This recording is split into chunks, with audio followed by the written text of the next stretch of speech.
Soyez bénis ce matin. Alors, par la grâce de Dieu, mon pasteur m'a fait l'honneur de donner le message de ce matin. Et nous allons juste tourner nos Bibles dans Exode, chapitre 14. Et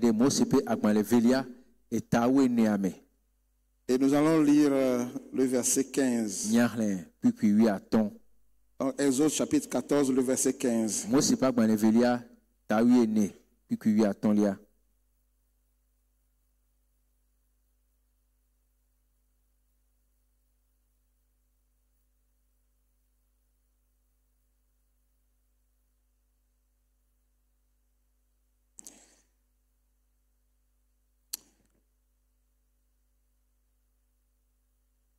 L'Éternel dit à Moïse: pourquoi ces cris? Parle aux enfants d'Israël et qu'ils marchent. Amen. Amen. Le titre du message de ce matin, c'est Mange et marche. Mange et marche. La volonté de Dieu pour nous, c'est de marcher, c'est-à-dire aller de l'avant. Et pour cela, il faut que nous mangions la parole de Dieu. Il faut que nous mangeons, nous nous alimentions spirituellement. Donc le peuple d'Israël a quitté l'Égypte, vous connaissez l'histoire.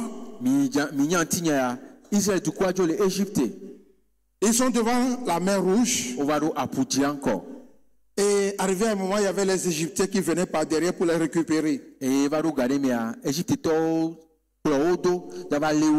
le peuple criait, apeuré. Et Dieu va parler à Moïse. Et Dieu dit: mais pourquoi ces cris? Parle aux enfants d'Israël et qu'ils marchent. Je ne sais pas le cri qu'il y a dans ton cœur ce matin. Mais Dieu dit: écoute ma parole et marche. Reçois ma parole et marche. Marcher, ça veut dire avancer. Ça veut dire progresser. Parce que Dieu ne veut pas qu'on fasse du surplace. Dieu ne veut pas qu'on tourne en rond. Le défi est lancé, la parole de Dieu est sortie en ce début d'année. Dieu dit: élargis l'espace de ta tente. Parce qu'il nous a introduits dans une saison de gloire. Donc sa volonté, c'est que nous avancions. En cette année, Dieu veut que tu marches. Dieu veut que je marche. Ne pas tourner en rond. Et voir l'année petit à petit s'écouler. Et à la fin de l'année, on est surpris, on dit: mais bon, 2025 est passé, hein? Non, Dieu veut qu'on progresse. Ça veut dire que Dieu veut qu'on voit des progrès significatifs dans notre vie en cette année.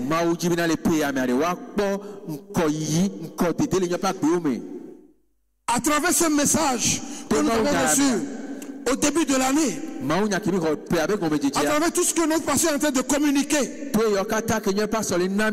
je suis convaincu que Dieu veut qu'on voit des progrès dans notre vie, des progrès significatifs. Élargis l'espace de ta tente. Et une tente élargie, cela se voit. Cela se voit. Donc Dieu passe par notre pasteur pour nous dire que sa volonté, c'est que nous ne traversons pas 2025 sans progrès significatif. Quelque chose doit se passer. Un progrès doit être visible. Quelque chose, un avancement doit être enregistré. Et il faut qu'on marche. Aucun obstacle n'est là pour nous arrêter dans notre progression vers la terre promise. Dans 1 Thessaloniciens chapitre 4 verset 1, la Bible dit que Dieu veut qu'on marche de progrès en progrès. Avancer. Chaque mois avancer. Pourquoi pas chaque semaine avancer encore. Aller de progrès en progrès. Progresser encore. Et en étudiant, je me suis dit, est-ce que je le désire? Est-ce que je désire cela? Ce défi que Dieu me lance, est-ce que je désire relever ce défi? Progresser encore. Encore un peu plus cette année.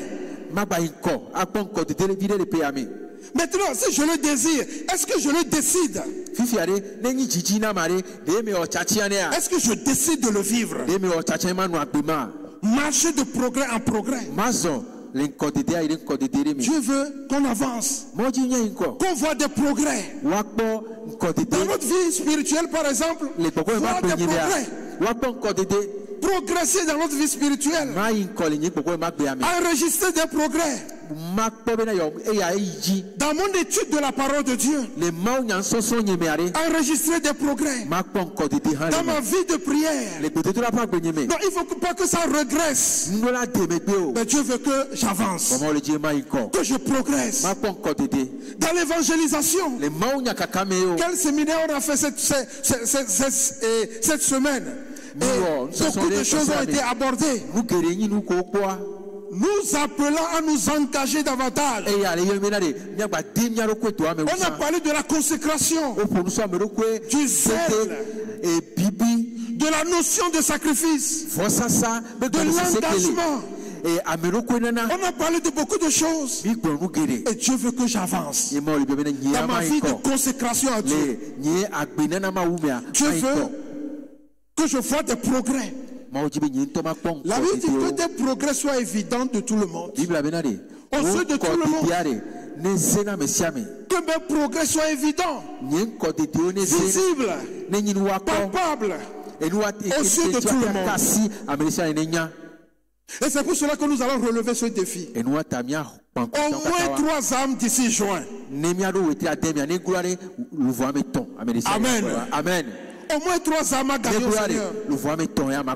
Je me suis demandé, mais c'est quand la dernière fois on a vu une nouvelle personne et la personne s'est levée et dit que c'est pasteur de document invité. C'est vieux quand même.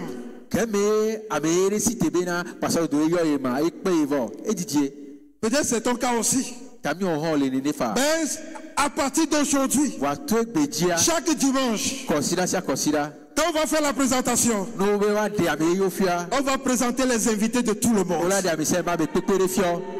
Bon, je crois qu'à cette allure-là, le culte va durer 3 heures. Parce que si on doit demander à chacun, et puis la personne va dire, invité par celui-ci, invité par celui-ci. Si on doit finir toute l'assemblée-là, le culte va durer 1 heure de temps de plus. Mais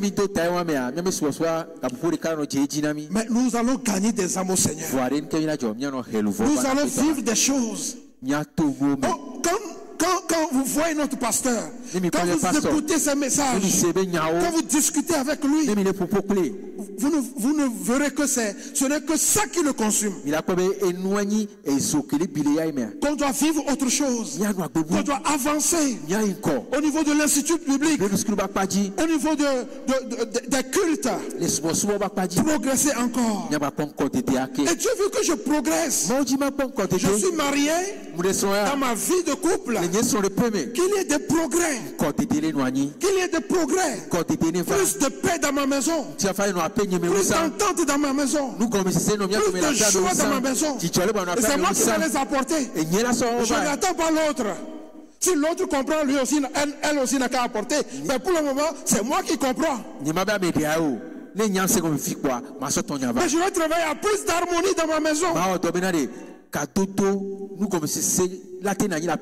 Plus de démonstration d'amour dans ma maison. Parce que Dieu veut qu'on progresse. Il dit avance. Avancer dans notre vie professionnelle. Nos entreprises être bénies. Nos activités prospérer. Parle aux enfants d'Israël et qu'ils marchent. On doit marcher. On va marcher. Dieu nous aidera à marcher. Il nous aidera à avancer. Et vous savez, dimanche passé, lors de la prédication, notre pasteur nous a montré comment marcher. Et il disait que nous sommes appelés à marcher les yeux fixés sur Jésus. Marcher les yeux fixés sur Jésus. Mon frère, ma soeur, Dieu veut que tu avances. Mais si tu ne gardes pas tes yeux sur le Seigneur, ça va être difficile. La marche sera difficile. Le progrès sera difficile. Parce que tout est réuni dans ce monde pour te montrer que tu es dans un monde à problème et que tout est difficile. Mais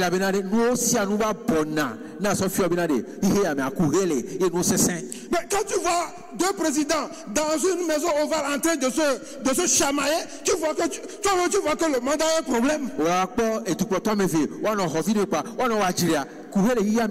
Quand tu vois la commission de la CEDEAO, on lui donne 24 heures pour déménager quelque part, tu vois qu'on est en problème.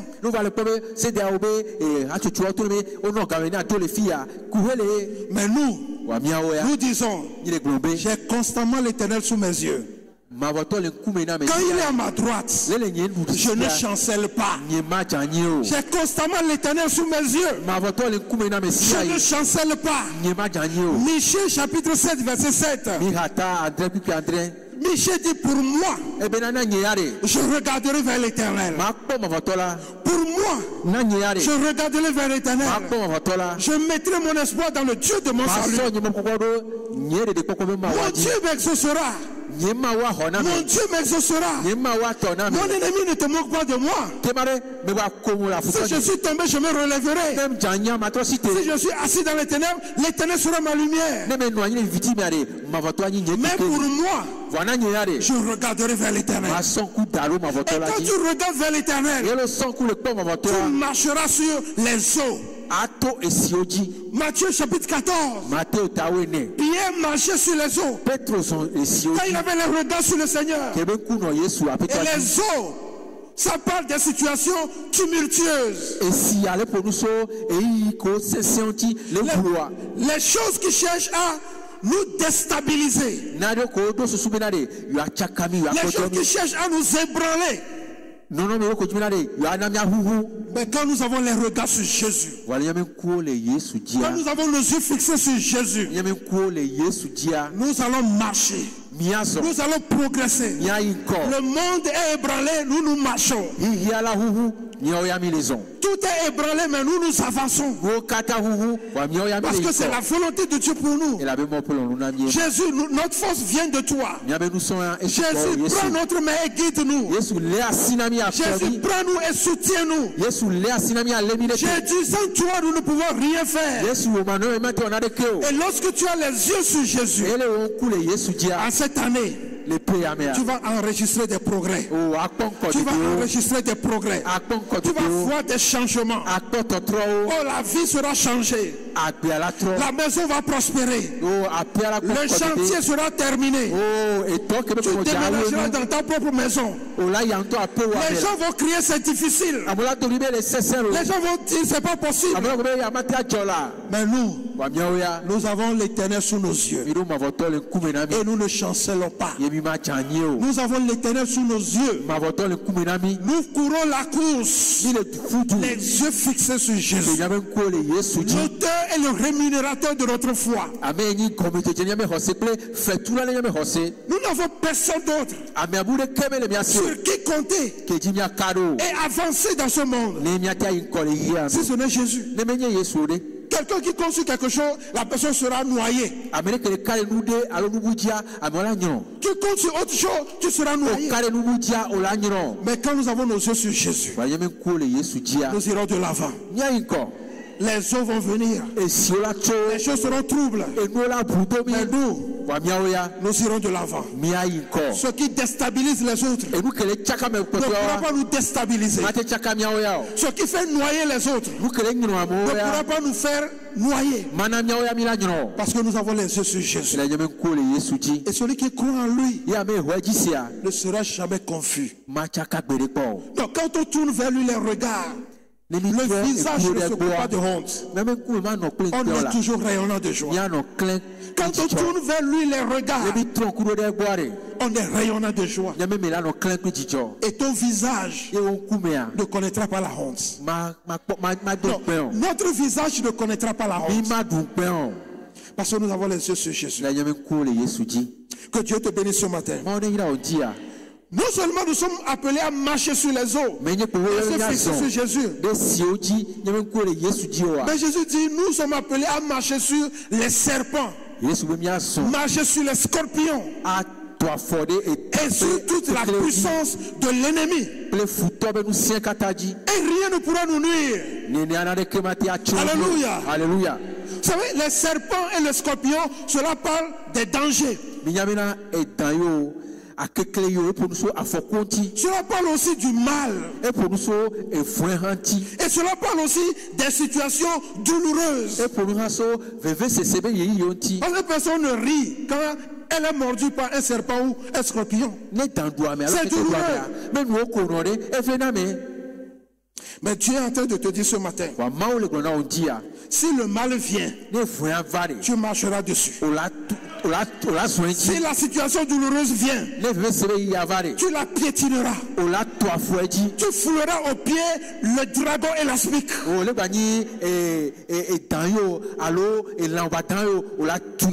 Aucun danger de ce monde ne bloquera ta progression. Parle aux enfants d'Israël et qu'ils marchent. Non, ils vont marcher. Mais pourquoi ces cris? Mais vous criez à cause des Égyptiens. Mais vous allez marcher. Vous criez à cause de la mer Rouge. Mais vous allez marcher. Il y a l'eau de Mara. Mais vous allez avancer. Il y a Amalek. Il y a les Amalécites. Mais vous ne serez pas bloqués. Vous allez avancer. Le désert n'arrêtera pas ta progression. La destination, c'est le pays où coule le lait et le miel. Cette année, c'est ça pour nous. Le pays où coule le lait et le miel. Et Dieu dit, pour marcher, il faut s'alimenter. Il faut s'alimenter. Et il dit à Moïse, parle aux enfants d'Israël et qu'ils marchent. Dieu a donné un Moïse à son peuple. Et Moïse était le canal par lequel Dieu transmettait ses oracles à son peuple pour qu'il marche.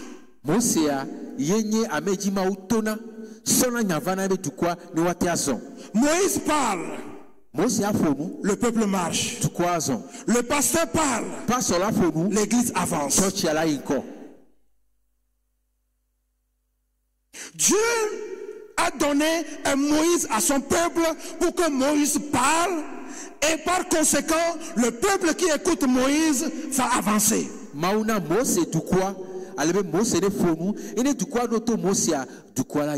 Moïse parle dimanche.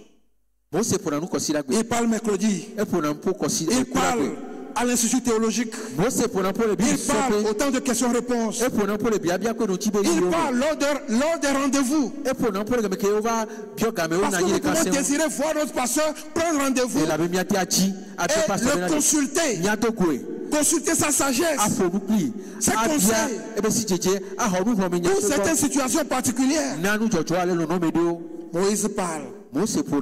Vouloir marcher dans cette vie sans la parole de Dieu, reçue de l'homme de Dieu, c'est souffrir. Mais lorsque nous écoutons Moïse, nous allons avancer. Vous savez, dans 2 Rois chapitre 3, la Bible dit que 2 rois se sont concertés. Le roi Joram et le roi Josaphat. Ils disent, ok, les Moabites là, ils nous menacent. On va aller les battre. Donc il a sollicité Josaphat, roi de Juda. Et donc Josaphat a donné son accord de principe. Donc ils ont conclu l'accord d'aller ensemble. Ils ont même élaboré une stratégie. Par quel chemin nous allons passer? Et ils ont appliqué la stratégie. Et ils ont pris le chemin.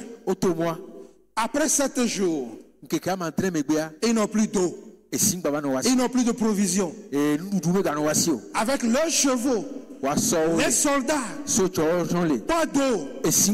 C'est déjà la défaite qui se profile à l'horizon. Et là, le roi Joram dit, mais l'Éternel nous a amenés ici pour nous tuer, pour nous livrer aux ennemis. Ça, c'est ma vie. Chaque fois, je prends des décisions sans consulter Dieu. Mais quand j'ai un problème, à la suite de la décision prise, j'accuse Dieu. L'Éternel nous a amenés ici pour nous livrer. Et là, Josaphat dit, est-ce qu'il n'y a pas un homme de Dieu qui nous pouvons consulter l'Éternel? Il n'y a pas un homme de Dieu dans cette zone par qui nous pouvons consulter l'Éternel. Et ils ont su qu'il y avait Élisée. Et ils sont partis chez Élisée. Et ils ont consulté Élisée. Et Élisée dit, vous avez besoin d'eau pour continuer la marche. Parce que la volonté de Dieu, c'est que vous marchiez, que vous avancez, que vous ayez des résultats. Vous avez besoin d'eau.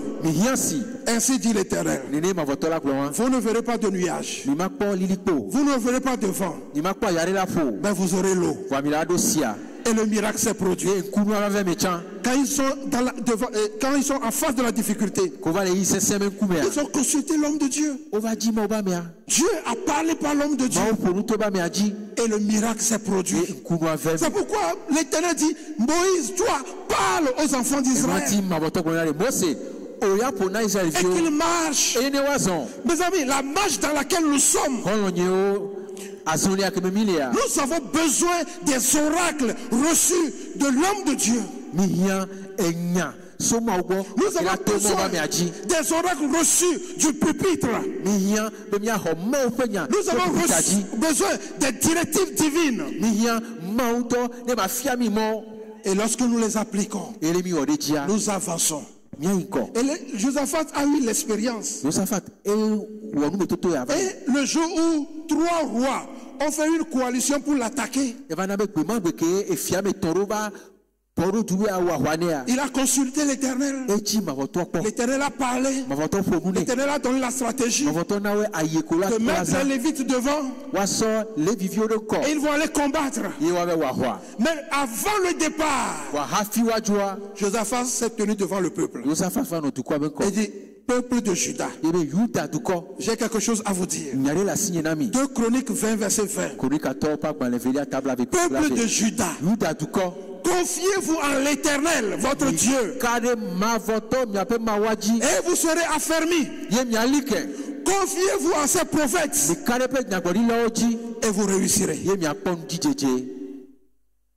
Confiez-vous en l'Éternel, votre Dieu, et vous serez affermis. Mais confiez-vous en ces prophètes, et vous réussirez. Et le prophète a parlé. Et ils ont appliqué ce que le prophète a dit. Et ils sont allés juste ramasser du butin sans combattre. Parce que les ennemis eux-mêmes se sont entretués. Frère, ce matin, tout simplement, j'aimerais m'encourager et t'encourager aussi. En disant que Dieu nous appelle à marcher. Mais nous ne pouvons pas marcher triomphalement. Nous ne pouvons pas marcher victorieusement si nous ne nous alimentons pas spirituellement. Le psaume 110 verset 7 dit: il boit au torrent pendant la marche. C'est pourquoi il relève la tête. Pendant la marche, il boit au torrent. Pendant la marche, il boit. Et c'est pourquoi il relève la tête. Il a toujours la tête relevée. Parce qu'il boit. Il boit au torrent. Et dans cette église, nous aimons boire au torrent de la parole de Dieu. Le torrent de la grâce de Dieu. Nous aimons boire à ce torrent. Et quand nous allons continuer par boire à ce torrent, nous allons relever la tête. Et je vais terminer avec l'histoire d'un homme. Un homme arrivé à un moment qui a connu la dépression. C'est le prophète Élie. Après la grande victoire sur les prophètes de Baal, il a prié, le feu est descendu, consumé le sacrifice et l'autel.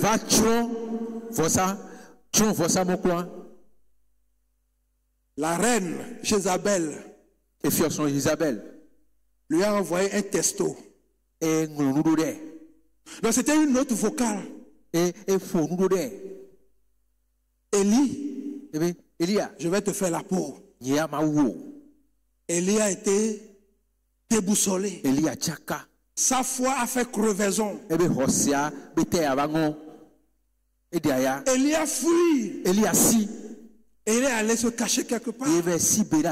La Bible dit dans 1 Roi 19 qu'il est allé s'asseoir sous un arbre. Et il dit: Seigneur, prends ma vie. Je préfère mourir que de continuer par vivre. Ils ont tué tout le monde. Il n'est resté que moi seul. Alors Seigneur, j'en ai marre. Prends ma vie. Au nom de Jésus. Amen. Amen. Et puis, il était là en attendant que Dieu prenne sa vie. Mais heureusement que Dieu n'écoute pas toutes nos prières. Et puis, tout à coup, un ange le réveilla. Verset 4 et verset 5. Mais imaginez, vous priez Dieu, vous dites: Seigneur, prends ma vie, je vais mourir, la mort m'est préférable à la vie. Voilà, c'est moi-même qui te demande ça. Hein? Ce n'est pas ta faute, c'est moi-même. Donc, il faut me tuer. Et puis, vous vous endormez. À votre réveil, c'est un ange qui vous réveille.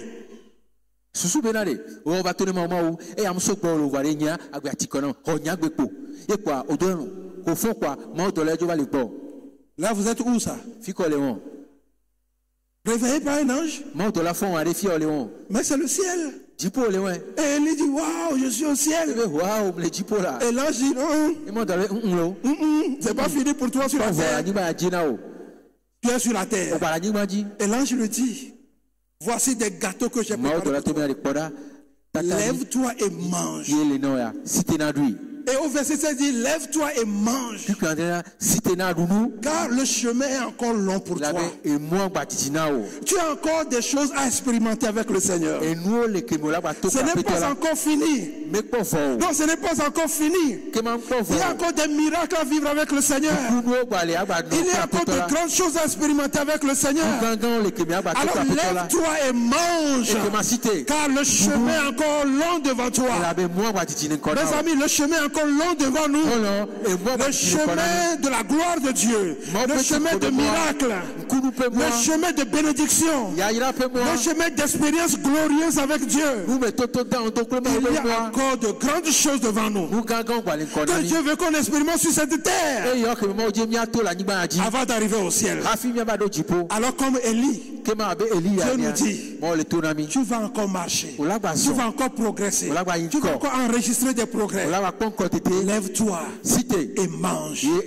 Élie s'est levé, il a mangé et il a marché 40 jours. 40 nuits jusqu'à arriver sur le mont Horeb où il a rencontré le Seigneur. Lève-toi et mange. En cette année, ne néglige pas ton alimentation spirituelle. Le chemin est encore long devant, avec beaucoup de miracles à expérimenter. Que le Seigneur vous bénisse. Amen. Amen.